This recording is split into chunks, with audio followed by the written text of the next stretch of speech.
हाँ जी, नमस्कार। आज आपका नया चैप्टर स्टार्ट होने जा रहा है। इस चैप्टर का नाम है बैंक समाधान विवरण, बैंक रिकन्सिलिएशन स्टेटमेंट। इसको शॉर्ट में बीआरएस भी कहा जाता है।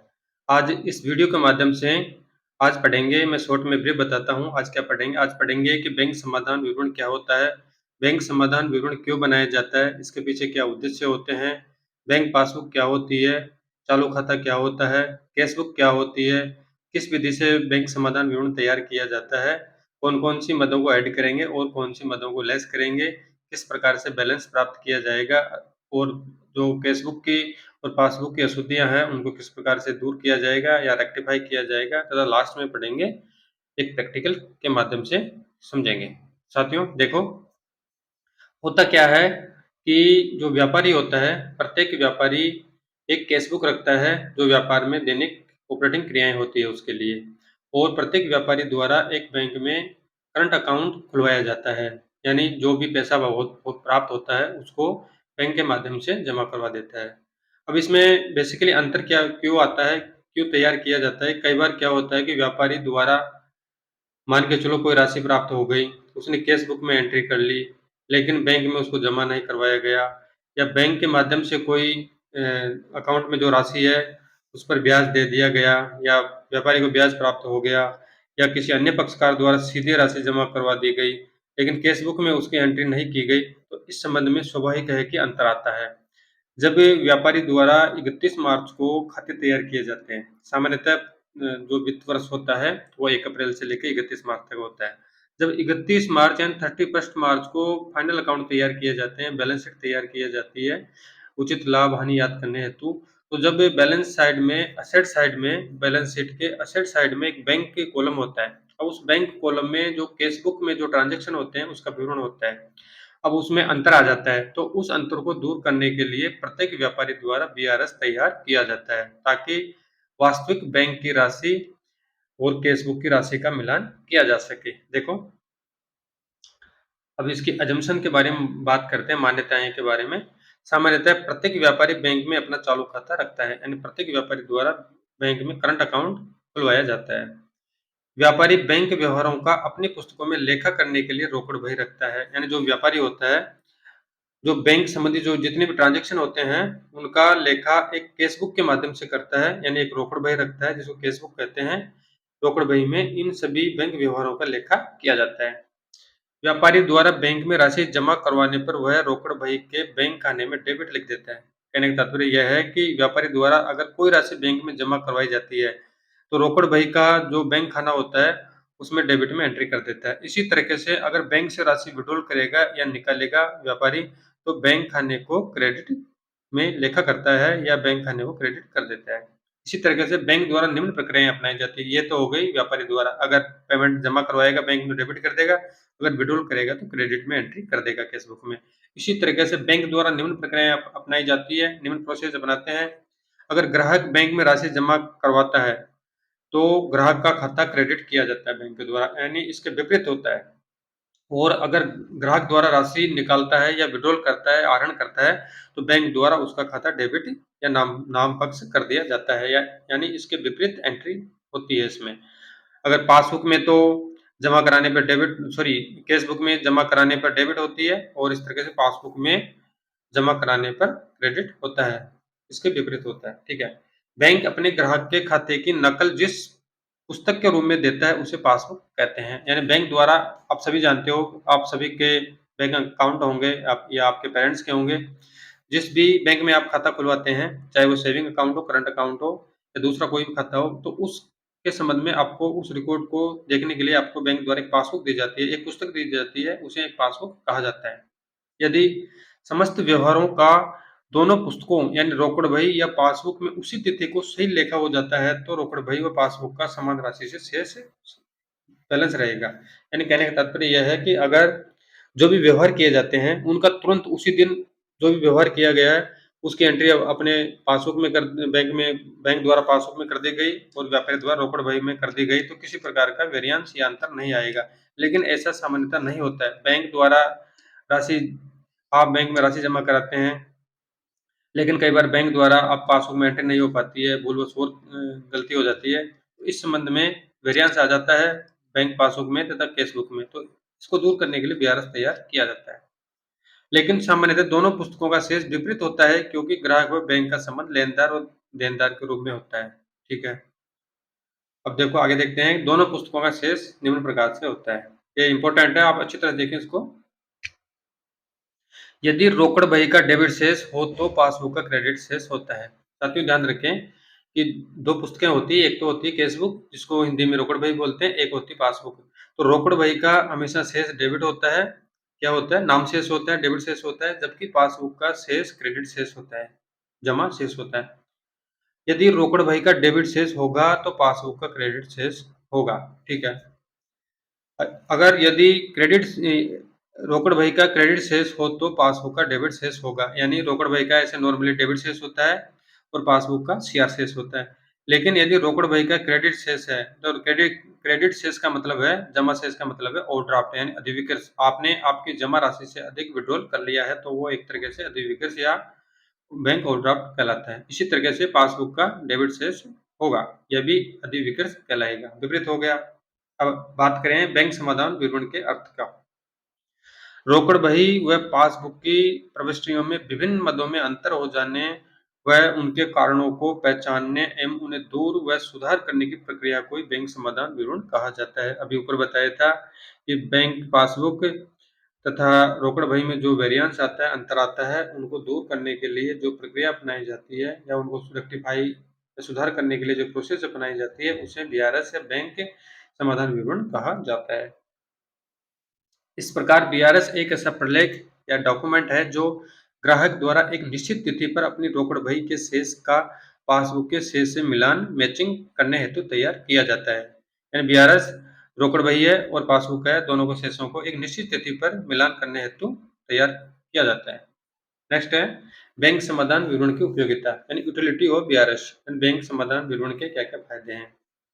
वर्ष के अंत में सामान्यतः 31 मार्च यानी वित्त वर्ष 1 अप्रैल से लेकर 31 मार्च तक होता है, तो व्यापारी द्वारा सामान्यतः 31 मार्च जब व्यापारी अपना चिट्ठा बैलेंस शीट तैयार करता है तो उसके संपत्ति पक्ष में बैंक शेष बताया जाता है। अभी बात की थी पहले।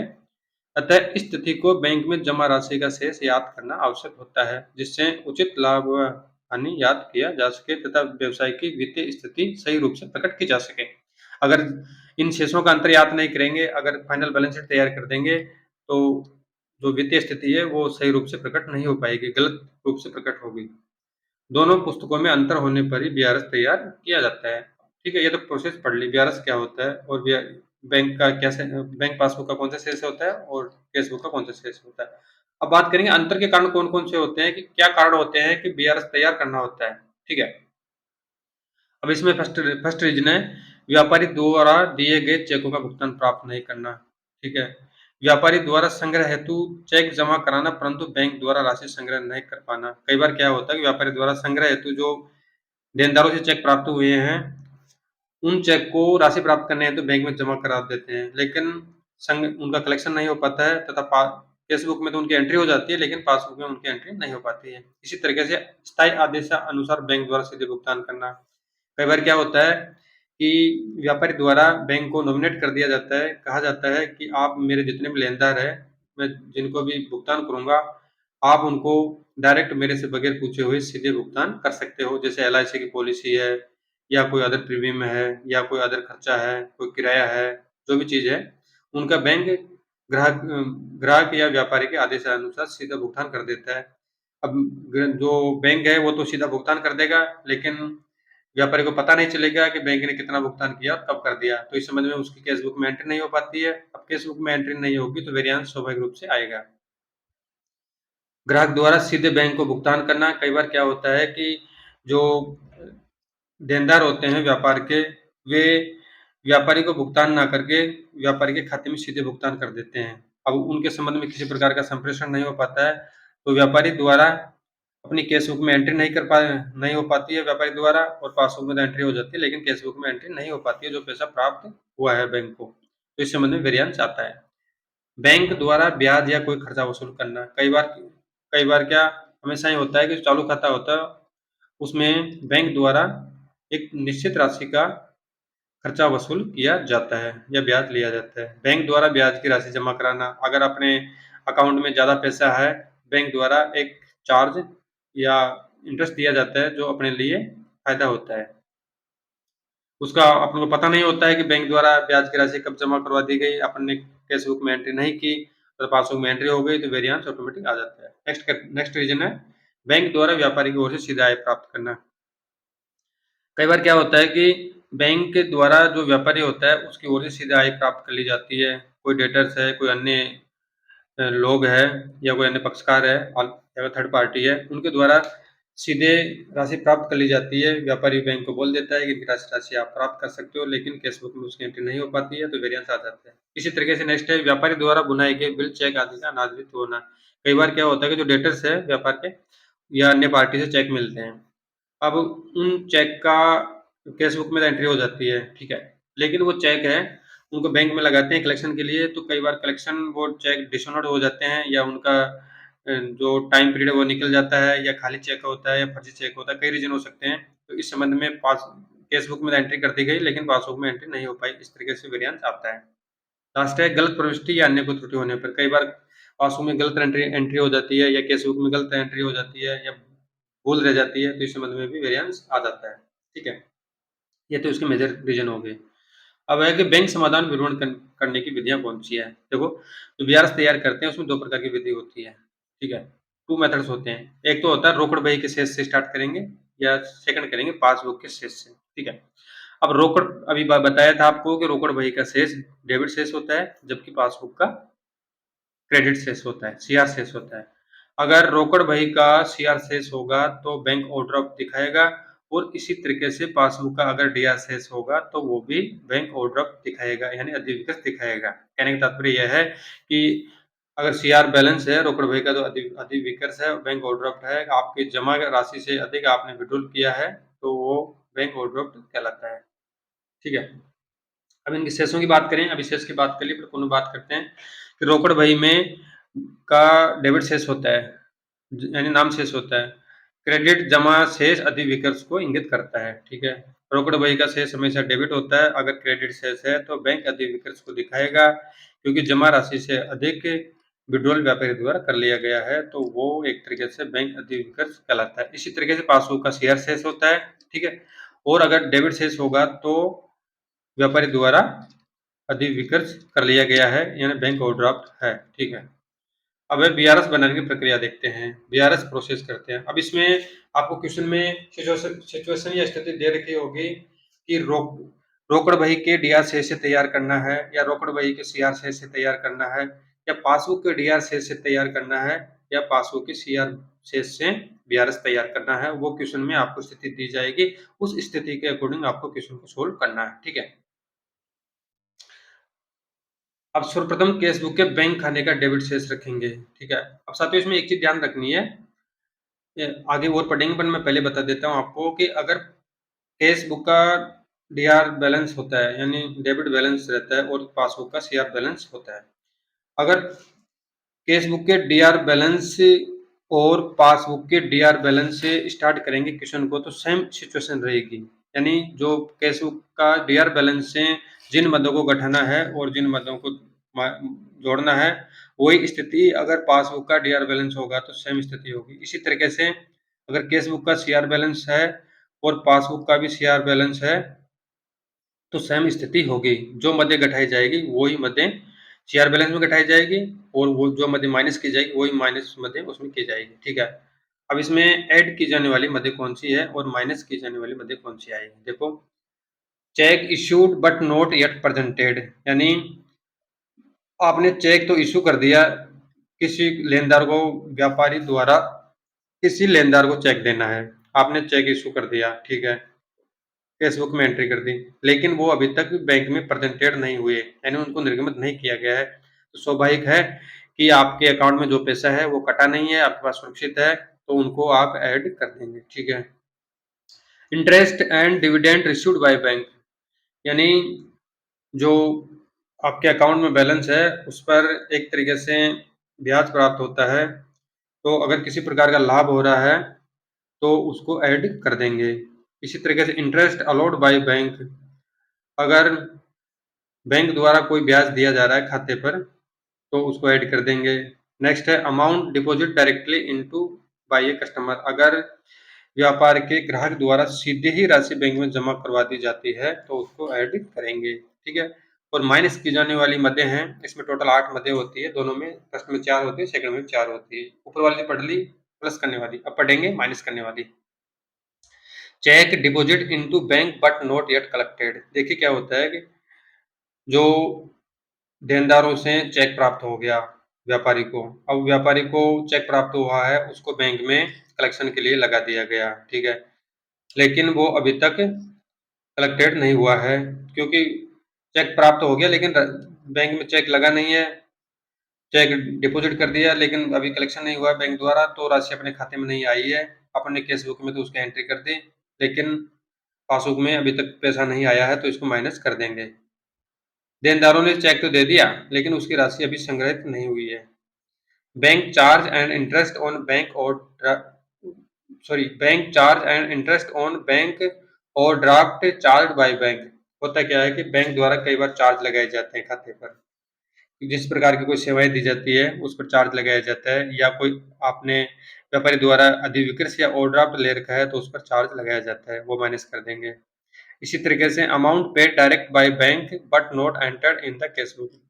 इसी तरीके से व्यापारी कई बार क्या करता है कि बैंक को आदेश ऑर्डर दे देता है कि मेरे जितने भी लेनदार है या मेरे जो स्थायी पेमेंट है, जैसे किराया है या कोई LIC का प्रीमियम है या कोई अन्य चीज़ है, तो उनको बैंक को बोल देता है कि जैसे मान के चलो 1 तारीख को LIC किस्त जानी है, तो वो किस्त जाएगी तो बैंक को नॉमिनेट कर देते हैं कि मेरी 1 तारीख को आप मेरे खाते से उस बैलेंस को दूसरी पार्टी के खाते में ट्रांसफर कर देना। लेकिन केस बुक में एंट्री कर देता है लेकिन बैंक में नहीं हो पाती है, या बैंक में उसका पेमेंट थर्ड पार्टी को कर दिया जाता है लेकिन केस बुक में एंट्री नहीं हो पाती। इस तरीके से वेरिएंस आ जाता है। लास्ट है amount of cheques bills deposit into bank but dishonoured. साथियों क्या होता है लास्ट वाले रीजन में, ये माइनस करने वाली मध्य 4 लास्ट वाली, ABCD तो है ऐड करने वाली और EFGH है माइनस करने वाली। Amount of cheques bills deposit into bank but dishonoured. होता क्या है कि कभी कभार जो व्यापार के देनदार होते हैं उन द्वारा चेक दिया जाता है या कोई अन्य पक्षकार द्वारा चेक दिया जाता है, लेकिन वो चेक कई बार फर्जी हो जाता है या जाली होता है, तो वो अनादृत हो जाता है। तो इस संबंध में केस बुक में तो एंट्री हो जाती है चेक प्राप्त होने की, ठीक है, लेकिन बैंक में उसको भुनाया गया तो बैंक द्वारा उसको अनादृत कर दिया गया, यानी चेक को कैंसिल कर दिया गया, तो राशि बैंक में नहीं आ पाई गई है, इस कारण से इसको माइनस कर देंगे। अब नेक्स्ट बात करें कि इस प्रकार उपरोक्त समायोजन करने के बाद पासबुक का सही शेष याद हो जाता है, यानी जो फर्स्ट वाली मदें हैं उनको ऐड करेंगे और लास्ट वाली 4 है उनको माइनस कर देंगे। सारांश या निष्कर्ष के रूप में जो राशियां बैंक के पासबुक में जमा है उन्हें रोकड़ शेष में जोड़ देना चाहिए, यानी जो राशियां बैंक पासबुक में जमा है उन्हें रोकड़ शेष में जोड़ देना चाहिए, तथा जो राशियां पासबुक में नहीं है उन्हें रोकड़ शेष में से घटा देना चाहिए, ठीक है। इसका कहने का तात्पर्य यह है कि जो राशियां बैंक पासबुक में जमा कर रखी है उनको रोकड़ शेष में जोड़ देंगे, तथा जो राशियां पासबुक में नहीं है उनको रोकड़ में से माइनस कर देंगे जब BRS का मिलान हो जाएगा, अन्यथा नहीं होगा। अब रोकड़ बही में बैंक खाने का क्रेडिट शेष होने पर, यानी बैंक जो केस बुक है उसका शेष हमेशा डेबिट होता है, अगर CR शेष है तो बैंक ओवरड्राफ्ट होगा, और इसी तरीके से पासबुक का बैलेंस CR होता है, अगर पासबुक का DR बैलेंस है तो भी वो बैंक ओवरड्राफ्ट हो जाएगा, ठीक है। अब इसमें पहले वाली विधि में पढ़ा था कि रोकड़ बही का डेबिट शेष होने पर क्या प्रक्रिया अपनाई जाती है। देखो ये डेबिट शेष होने पर ये प्रोसेस अपनाई जाती है। फर्स्ट वाली मध्य है 4 बात कर ली वो तो ऐड होगी और लास्ट वाली 4 वो माइनस हो जाएगी। इसी तरीके से अगर फर्स्ट वाली विधि में अगर केस बुक का डेबिट शेष होने पर ये प्रोसेस ऊपर वाली अपनाई जाती है। अगर केस बुक का शेयर शेष है तो इसके विपरीत हो जाएगी, यानी जो मदें फर्स्ट वाली विधि में माइनस हो रही थी उसको तो प्लस कर देंगे, और जो माइनस हो रही है उनको प्लस करेंगे, और जो प्लस है उनको माइनस कर देंगे। अब इसमें देखो उपरोक्त विवरण में क्रम संख्या EFGH यानी लास्ट वाली थी उन मदों को जोड़ देंगे, वो फर्स्ट वाली विधि में तो माइनस हो रही थी और अब इसमें ऐड कर देंगे। इसी तरीके से ABCD वाली जो मदें थी वो पहले ऐड हो रही थी और उनको अब माइनस कर देंगे, यानी इसका विपरीत होता है, ठीक है। अब पासबुक के शेष के आधार पर BRS बनाना, ठीक है। अब पासबुक का शेष क्या होता है, सीआर होता है। क्या होता है? सीआर होता है। अब पासबुक का क्रेडिट शेष होने पर, ठीक है। अब इसमें ऐड की जाने वाली मदें कौन सी होगी, यानी इसका विपरीत होता है फर्स्ट वाले का। तो उपरोक्त विवरण में ई एफ जी एच मदों को जोड़ देंगे और उसको माइनस कर देंगे, ठीक है। आप पढ़ चुके हैं। अब नेक्स्ट है, यदि पासबुक का डेबिट शेष होने पर, अगर पासबुक का डेबिट शेष है तो सेम सिचुएशन करेंगे, यानी जो फर्स्ट वाली मध्य हैं ए बी सी डी उनको जोड़ देंगे और जो लास्ट वाली मध्य हैं उनको माइनस कर देंगे। यानी कहने का तात्पर्य यह है कि हमेशा पासबुक का तो सीआर शेष होता है और केसबुक का डीआर शेष होता है।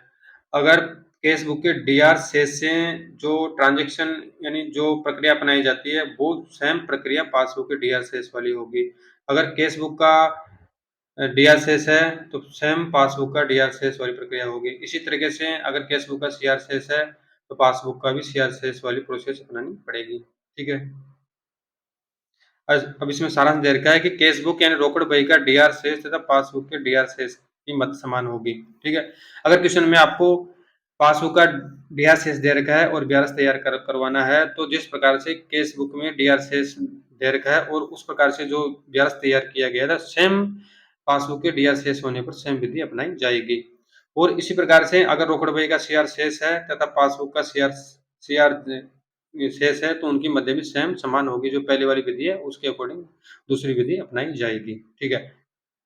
तो फर्स्ट वाली विधि है केसबुक का डीआर शेष होने पर जो फर्स्ट वाली 4 मध्य हैं उनको ऐड करेंगे और जो सेकंड 4 मध्य हैं उनको माइनस कर देंगे अगर डीआर शेष है। और इसी तरीके से अगर पासबुक का डीआर शेष है तो फर्स्ट वाली 4 मध्य उनको ऐड कर देंगे और लास्ट वाली 4 मध्य को माइनस कर देंगे। और अगर इसी तरीके से केसबुक का सीआर शेष है तो फर्स्ट वाली 4 मध्य हैं उनको माइनस कर देंगे और इसी तरीके से अगर पासबुक का सीआर शेष है तो फर्स्ट वाली जो मध्य हैं उनको इस विधि के अनुसार सॉल्यूशन कर लेंगे। अब देखते हैं सारणी 4 शेषों के अनुसार इनको हल करेंगे। यानी पासबुक के का अगर डीआर बैलेंस हो और सीआर बैलेंस हो, इसी तरीके से केसबुक का डीआर बैलेंस हो सीआर बैलेंस हो। इस सारणी के माध्यम से देखते हैं। ये सारणी आपको अच्छी तरह से देखना, आप इसको आपको पीडीएफ के रूप में मिल जाएगी। अब इसमें दे रखा है कि बीआरएस बनाने से पहले ये प्रक्रिया अपनाई जाती है। अब इसमें सीरियल नंबर दे रखा है, टोटल 8 आपकी मद है। इसमें पर्टिकुलर में दे रखा है कि item for which adjustment are to be made, यानी किन किन का समायोजन करना है। अब अगर स्थिति दे रखी है इन केस ऑफ, अगर केसबुक का डीआर बैलेंस हो अगर और पासबुक का डीआर बैलेंस हो तो सेम होगा, ठीक है। अगर केसबुक का भी डीआर बैलेंस दे रखा है, जिस विधि से अगर केसबुक की क्वेश्चन में दे रखा हो कि केसबुक का डीआर बैलेंस है उस विधि से आपको बीआरएस तैयार करना है। और क्वेश्चन में दे रखा है कि पासबुक का डीआर बैलेंस है और बीआरएस तैयार करना है तो सेम प्रोसेस अपनाई जाएगी। इसी तरीके से केसबुक का सीआर बैलेंस हो यानी ओवरड्राफ्ट हो और पासबुक का सीआर बैलेंस हो तो इसके विपरीत स्थिति अपनाई जाती है और सेम स्थिति के अनुसार इसको सोल्व किया जाता है।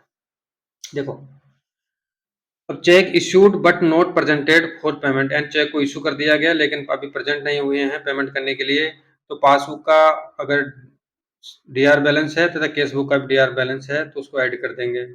और अगर पासबुक का सीआर बैलेंस है और केसबुक का सीआर बैलेंस है तो उसको माइनस कर देंगे। यानी फर्स्ट वाली विधि की अपेक्षा दूसरी वाली विधि में विपरीत होता है। इसी तरीके से इंटरेस्ट अलाउड बाय बैंक, तो उसको अगर डीआर बैलेंस हो केसबुक का पासबुक का तो ऐड कर देंगे और केसबुक का सीआर और पासबुक का सीआर बैलेंस हो तो माइनस कर देंगे। इसी तरीके से interest and dividend on securities collected by bank, तो डीआर बैलेंस हो तो प्लस करेंगे और सीआर बैलेंस हो तो माइनस कर देंगे। इसी तरीके से cheque bills hundi deposited into bank for collection but not yet collected, DR balance होने पर माइनस करेंगे और सीआर बैलेंस होने पर प्लस कर देंगे। नेक्स्ट है bank charges and interest charge by bank on overdraft, DR balance पर माइनस करेंगे और सीआर बैलेंस पर प्लस कर देंगे। इसी तरीके से payment made by bank understanding order example insurance premium etcetera, तो डीआर बैलेंस होने पर माइनस करेंगे और सीआर बैलेंस होने पर प्लस कर देंगे। नेक्स्ट है cheque and bills deposited into bank और डिस्काउंटेड बट डिसऑनर्ड, अगर अनादरित हो जाता है डीआर बैलेंस होने पर माइनस करेंगे और सीआर बैलेंस होने पर प्लस कर देंगे। ये आपको याद रखना है, ठीक है। Amount directly deposited bye a customer in traders account but not yet entered in cash book, तो डीआर बैलेंस होने पर प्लस करेंगे और सीआर बैलेंस होने पर माइनस कर देंगे। ठीक है, अब इसमें नोट दे रखा है कि नोट क्रमांक संख्या 1, 2, 3, 8 समान है और 4, 5, 6, 7 समान है। अब इसमें ये तो हो गया इस विधि से। अगर वैकल्पिक विधि से हल करें, ऑप्शनल मेथड से करें, केस बुक का डीआर बैलेंस हो, पासबुक का बैलेंस हो, इसी तरह पासबुक का सीआर बैलेंस हो, केस बुक का सीआर बैलेंस हो और पासबुक का डीआर बैलेंस हो, चारों विधियों के माध्यम से भी हल कर सकते हैं इसको। अगर आपको एक विधि आती है तो आप एक विधि को ध्यान में रखते हुए चारों विधियों से हल कर सकते हैं। तो मेरा कहने का तात्पर्य यह है कि आप सभी साथी सिर्फ ये थोड़ा ऐसे टिपिकल लगता है, माइंड में आपको कंफ्यूज करेगा कि किस विधि से कैसे हल करेगा, कौन-कौन सी मदों को याद रखें। तो आपको कुछ ध्यान नहीं, ज़्यादा माथापच्ची नहीं करनी है, सिर्फ एक चीज़ ध्यान रखनी है कि आपको केस बुक का डीआर बैलेंस ध्यान रखना है। यानी केस बुक का, अगर केस बुक के डीआर बैलेंस से बीआरएस तैयार करें तो कौन सी तो मदें ऐड होगी, कौन सी ऐड माइनस होगी। तो आपको यह ध्यान रखना है, अगर केस बुक के डीआर बैलेंस से बीआरएस तैयार करें तो जिस मद को ऐड करना है उसको याद रखें और जिस मद को माइनस करना है उसको याद रखें। इसी तरीके से बाकी प्रोसेस को याद रखने की आवश्यकता नहीं है। आपको पता है, अगर केस बुक का डीआर बैलेंस से हल करेंगे तो सेम स्थिति पासबुक के डीआर बैलेंस से आएगी, और अगर केस बुक के सीआर बैलेंस से हल करेंगे तो सेम स्थिति पासबुक के सीआर बैलेंस से आएगी। अगर केस बुक के डीआर बैलेंस से जिस मद को हल कर रहे हैं, जो प्लस होती है वो केस बुक के सीआर बैलेंस में माइनस होती है। ठीक है, ये सारणी आपके सामने है जो अभी मैंने समझा दिया, इसमें ज़्यादा समझने की आवश्यकता नहीं है, आपको पीडीएफ में मिल जाएगी। ठीक है, अब नेक्स्ट है रोकड़ बही के बैंक खाने में परिवर्तन करने के बाद बैंक समाधान विवरण तैयार करना। ठीक है, होता क्या है कि रोकड़ बही का जो बैंक खाना होता है उसमें परिवर्तन करने के बाद में बीआरएस किस प्रकार से तैयार किया जाता है। देखो, रोकड़ बही में ही कोई गलत प्रविष्टि कर दी गई है या रोकड़ बही का शेष निकालने या योग करने में गलती या त्रुटि हो जाने पर इसे केस बुक में ठीक कर दिया जाएगा, ये मतें बीआरएस में नहीं लिखी जाएगी। देखो साथियों, अगर जो केस बुक है उसमें ही बैंक खाने में किसी प्रकार की कोई गलत एंट्री हो जाती है या शेष निकालने या योग करने में कोई गलती या त्रुटि हो जाती है, तो इसे इसे केस बुक में ही सही कर दिया जाएगा, इसे बीआरएस में लेने की कोई आवश्यकता नहीं है। सेकंड स्थिति है, ऐसी मदें जिन्हें बैंक पासबुक में तो लिख दिया गया हो, यानी ऐसी मदें जिन्हें बैंक पासबुक में तो लिख दिया गया किंतु सूचना के अभाव में रोकड़ बही में नहीं लिखी गया हो तो उन्हें केस बुक में लिख दिया जाएगा। कहने का तात्पर्य यह है कि अगर कोई पासबुक में कोई बैंक द्वारा एंट्री कर दी गई है लेकिन केस बुक में एंट्री नहीं की गई है, सूचना के अभाव में या पता नहीं था या भूलवश नहीं की गई है, तो उसकी एंट्री केस बुक में कर देंगे, इनको भी बीआरएस में शामिल नहीं करेंगे। ठीक है, अब नेक्स्ट है, इंपॉर्टेंट है, वे सभी मदें जो रोकड़ बही में तो लिख दी गई है, यानी वे सभी मदें जो जितने भी मदें हैं व्यापार के ट्रांजेक्शन की, बैंक संबंधी जो भी व्यवहार हुए हैं, उनकी सभी मदें अगर केस बुक में कंप्लीट रूप से एंट्री हो गई है और अगर पासबुक में रह गई है उनकी एंट्री, तो ऐसा नहीं है कि उनको डायरेक्ट पासबुक में लिख देंगे और बीआरएस नहीं बढ़ाएंगे। इस संबंध में जो एंट्री केस बुक में, संपूर्ण एंट्री केस बुक में लिखी गई है, अगर उनकी एंट्री पासबुक में नहीं है तो इस संबंध में मिलान करने हेतु बीआरएस तैयार करना होगा। ऊपर वाली 2 पॉइंट में तो बीआरएस तैयार करने की आवश्यकता नहीं थी, केस बुक में उनका सुधार करके एंट्री कर देंगे। लेकिन अगर सभी मदों का ट्रांजेक्शन रोकड़ बही में हो रखा है, यानी टोटल जो जितने भी व्यवहार हुए हैं उनका अगर केस बुक में एंट्री हो रखी है, अगर पासबुक में नहीं है कुछ मदों की एंट्री, तो उस समय में पासबुक में एंट्री करने से कोई फायदा नहीं है। पासबुक में एंट्री तो होगी, उसके साथ में बीआरएस भी तैयार किया जाएगा। ठीक है, अब इसको एक एग्जाम्पल के माध्यम से समझते हैं जिससे आपका कॉन्सेप्ट क्लियर हो जाएगा। जब तक प्रैक्टिकल क्वेश्चन नहीं करेंगे तब तक आपका कॉन्सेप्ट क्लियर नहीं होगा। देखो, 31 दिसंबर 2004 को निम्न सूचनाओं से एक बैंक समाधान विवरण तैयार करना है। ठीक है, अब इसमें दे रखा है 31 दिसंबर 2004 को पासबुक में अधिविकर्ष 8,000 रुपए था। यानी पासबुक का बैलेंस क्या होता है, पासबुक का बैलेंस होता है साथियों सीआर। ठीक है, और केसबुक का बैलेंस होता है डीआर। अगर पासबुक का अधिविकर्ष दिखा रखा है तो इसका कहने का तात्पर्य यह है कि पासबुक का सीआर शेष है। अगर केसबुक का अधिविकर्ष दिखा था तो केसबुक का सीआर शेष होता है। तो इसका मतलब यह है कि पासबुक का डीआर शेष है कितना है, 8,000 रुपए। ठीक है, नेक्स्ट क्या रखा है, दूसरे शहरों के चेक 3,000 रुपए जमा कराए गए परंतु उनका संग्रह जनवरी 2005 में हुआ। तो यह 31 दिसंबर का बैलेंस, 31 दिसंबर की सूचना है। तो दूसरे शहरों के चेक को 3,000 रुपए जमा तो कराए गए किंतु उनका कलेक्शन नहीं हुआ। उसका कलेक्शन हुआ कब हुआ, जनवरी 5 में हुआ, करंट ईयर में नहीं हुआ। तो इनका ट्रीटमेंट करेंगे, वो आगे देखेंगे।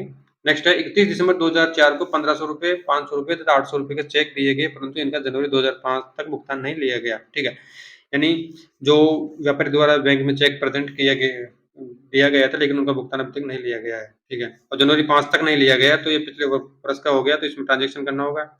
नेक्स्ट है बैंक अधिविकृत पर 200 रुपये का ब्याज है जो रोकड़ बही में नहीं लिखा गया, अब उसको लिखना है। नेक्स्ट है व्यापारी के स्थायी आदेशानुसार 1000 रुपये का बीमा प्रीमियम बैंक द्वारा भुगतान किया गया, परंतु इसका लेखा रोकड़ बही में नहीं किया गया, तो उसका लेखा करना है। तो नेक्स्ट है 31 दिसंबर 2004 को प्राप्य 3000 रुपये की हुंडी 29 दिसंबर 2004 को बैंक में संग्रह हेतु भेजी गई थी, ठीक है, भेजी गई थी, परंतु बैंक ने इसका लेखा पासबुक में जनवरी 2005 में किया था, यानी दिसंबर में होनी चाहिए थी, लेकिन इसका लेखा 2005 में किया गया था। और लास्ट है बैंक द्वारा 1000 रुपये सॉरी 100 रुपये के संग्रह वे चार्ज किए गए जिनका लेखा रोकड़ बही में नहीं हुआ है, अब उनको एंट्री करनी है। देखो अब इसको सॉल्यूशन करते हैं। संग्रह चार्ज का 100 रुपये चार्ज किया गया। देखो अब इसको बीआरएस जो बीआरएस तैयार करते हैं, यानी बीआरएस की प्रक्रिया अपनाई जाती है। सर्वप्रथम उसके लिए जो बैंक रिकंसिलिएशन स्टेटमेंट तैयार किया जाता है वो इस तरीके से तैयार किया जाता है। पहले इसमें बीआरएस लिख देंगे, फिर तारीख डाल देंगे, फिर उसमें पर्टिकुलर लिखेंगे, फिर डिटेल अमाउंट लिखेंगे, लास्ट में अमाउंट लिख देंगे टोटल। अब इसमें सर्वप्रथम लिखेंगे कि जो भी बैलेंस आपको क्वेश्चन में दे रखा है, पासबुक का डीआर बैलेंस है या सीआर है, कैशबुक का डीआर है या सीआर है, वो आगे मैं भी अभी आपको बता चुका हूँ किस प्रकार से कौन कौन सा बैलेंस होता है। अगर बैलेंस पासबुक का डीआर, अभी क्वेश्चन में पासबुक का डीआर बैलेंस दे रखा है यानी बैंक अधिविकृत है, ठीक है, अब उसको 8000 रुपये दे रखा है तो 8000 लिख देंगे। इसी तरीके से ऐड करने वाले मध्य कौन से है, अब check issued but not yet presented for payment, यानी ऊपर पढ़ चुके हैं कि जो डीआर शेष हो उसमें कौन कौन सी मदें ऐड होती है और सीआर शेष होने पर कौन कौन सी मदें ऐड होती है, कौन सी माइनस होती है, वो आपको सारणी से देखना है, ठीक है। अब इसमें डीआर वाला मामला दे रखा है, ठीक है। अब कैश चाहिए इसमें, अगर यहाँ पे पासबुक का डीआर बैलेंस है, यहाँ पे अगर कैशबुक का डीआर बैलेंस आता तो सेम रूप से ये बीआरएस तैयार होता है, ठीक है। और इसमें एक चीज और बताना चाहूंगा मैं आपको, अगर आपको क्वेश्चन में, अब यहाँ पे क्वेश्चन में दे रखा है कि पासबुक का डीआर बैलेंस है अधिविकृत से 8000 शेष, अब बीआरएस तैयार करने के बाद में जो फाइनल फिगर आएगा वो इसका विपरीत आता है। अगर पासबुक का डीआर शेष दे रखा है तो लास्ट में जो राशि आएगी बीआरएस तैयार करने के पश्चात, तो वो कैश बुक का सीआर शेष आएगा, यानी विपरीत आता है, ठीक है। अगर यहाँ पे पासबुक का सीआर शेष होता तो कैश बुक का डीआर शेष प्राप्त होता है, इसका विपरीत प्राप्त होता है, ठीक है। अब इसमें डीआर शेष के बारे में ट्रीटमेंट करेंगे। तो पहला देखिए check issued but not yet presented for payment, यानी चेक तो इशू कर दिए गए व्यापारी द्वारा किसी लेनदार को देने के लिए, लेकिन वो अभी तक प्रेजेंट नहीं हुए हैं। तो इसमें केस बुक में तो एंट्री हो गई थी, लेकिन बैंक द्वारा उनको भी सॉरी बैंक में भी उनको जमा नहीं करवाया गया है पेमेंट करने के लिए, तो इसको इस राशि को ऐड करेंगे क्योंकि केस बुक में इसको कम कर दिया गया था, अब इसको बीआरएस मिलाने के लिए ऐड कर देंगे 2800 रुपया, तो 8000 2800 हो गए 10,800। इस तरीके से अब लेस करने वाले मध्य है cheque send for collection but not yet collected by bank, यानी जो देनदारों से चेक मिला था उसको कलेक्शन हेतु बैंक में भेज दिया गया था, ठीक है, और बैंक द्वारा उनका कलेक्शन अभी तक नहीं किया गया। केस बुक में तो उनकी एंट्री कर दी प्राप्त होने की, लेकिन बैंक द्वारा उनका भी कलेक्शन नहीं किया गया है, तो राशि प्राप्त नहीं हुई है, तो उसको माइनस कर देंगे, ठीक है, 3000। इसी तरीके से interest on overdraft charge by bank, यानी बैंक द्वारा जो व्यापारी का खाता है उस पर चार्ज लगाया गया है। इंटरेस्ट ऑन ओवरड्राफ्ट यानी जो अधिविकृत है उस पर चार्ज लगाया गया है, कितना लगाया गया, 200 रुपये माइनस कर देंगे, ठीक है, हानि हो रही है। नेक्स्ट है insurance premium paid by bank, यानी जो इंश्योरेंस है इसको मैंने इस तरीके से कर रहे हैं कि जो चार्ज लगाया गया है उसकी एंट्री केस बुक में नहीं की गई, तो अब केस बुक में मिलान करेंगे तो उसको माइनस करना होगा। और इस तरीके से insurance premium paid by bank, जो व्यापारी के स्थायी आदेश अनुसार प्रीमियम का भुगतान करना था, केस बुक में उसकी एंट्री नहीं हुई लेकिन पासबुक में हो गई, तो इसको मिलान करने के लिए इंश्योरेंस प्रीमियम को माइनस कर देंगे, ठीक है, 1000 को। नेक्स्ट है हुंडी send for collection but not yet collected, यानी व्यापारी द्वारा किसी अन्य पक्षकार से हुंडी प्राप्त हुई या बीआर प्राप्त हुआ, अब उसकी एंट्री केस बुक में तो हो गई लेकिन बैंक में उसको कलेक्शन अभी तक उसको नहीं हुआ है, तो मिलान तभी होगा जब उसको माइनस करेंगे। केस बुक में तो ऐड कर दिया लेकिन मिलान करने के लिए उसको माइनस करना होगा। लास्ट है कलेक्शन चार्ज बाय बैंक, यानी जो कलेक्शन के चार्जेज है वो बैंक द्वारा चार्ज किए गए हैं, कितना किया गया, 100 रुपया। केस बुक में इसमें कोई एंट्री नहीं हुई थी, बैंक पासबुक में हो गई थी, बैंक ने 100 रुपये का चार्ज लगा दिया, तो इसको माइनस करेंगे, कितना करेंगे, 100 रुपये हो गया, तो टोटल कर देंगे 3000 का, 200 का, 1000 का, 3000 का, 100 का, ठीक है, तो टोटल हो गया 3300 रुपया। तो ऐड करने वाली मदों का योग होता है 10,800 और माइनस करने वाली मदों का योग है 7300 रुपये। तो इनको माइनस कर देंगे तो 3500 रुपया हो गया। तो इसका यह बैलेंस कौन सा आ जाएगा? बैलेंस एज पर कैश बुक सीआर बैलेंस आ जाएगा। यानी विपरीत होता है, अगर पासबुक का डीआर बैलेंस है देर का है, तो लास्ट में जो फिगर आएगा बीआरएस तैयार करने के पश्चात में, तो वो उसका विपरीत होता है। अगर पासबुक का डीआर बैलेंस है तो कैश बुक का सीआर बैलेंस प्राप्त होगा। इसी तरीके से अगर पासबुक का सीआर बैलेंस देर का है तो लास्ट में जो फिगर आएगा वो कैश बुक का डीआर बैलेंस के रूप में आएगा। ठीक है, तो ये परफॉर्मा आपके सामने है। बीआरएस इस प्रकार से तैयार किया जाता है। लास्ट में बैलेंस एज पर कैश बुक सीआर आ गया 3500 रुपया हो गया। ठीक है, ठीक है। तो साथियों, आपका ये चैप्टर कंप्लीट हो चुका है। चैप्टर ज़्यादा टिपिकल नहीं है, पर इसमें थोड़ा सा आपको दिमाग को अच्छी तरह से लगाना है। आप इसमें एक बार कंसेप्ट क्लियर हो जाएंगे तो आगे आपको कोई प्रॉब्लम नहीं आएगी। ठीक है साथियों, आपका चैप्टर कंप्लीट हो चुका है। किसी साथी को कोई प्रॉब्लम हो तो मुझे कमेंट करके बताएं। तब तक के लिए धन्यवाद।